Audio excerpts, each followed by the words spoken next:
If you're experiencing controller drift while playing Baldur's Gate 3, follow these steps to quickly fix the issue. This guide will help you recalibrate your controller settings for a smoother gaming experience. Step 1. Check controller connection.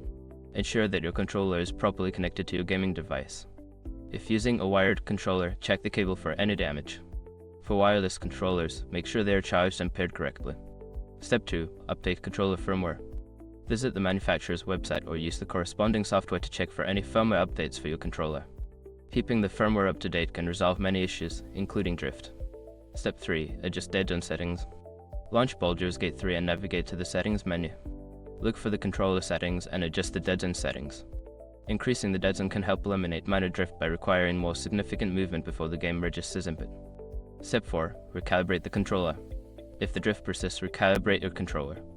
This can usually be done through the system settings of your gaming device. Follow the on-screen instructions to complete the calibration process, ensuring that the joystick movements are accurately detected. Step 5. Test in game. After making adjustments, test your controller in Baldur's Gate 3. Play for a few minutes to see if the drift issue has been resolved.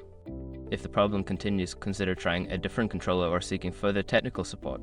By following these steps, you should be able to address controller drift in Baldur's Gate 3 effectively. Enjoy your gaming experience.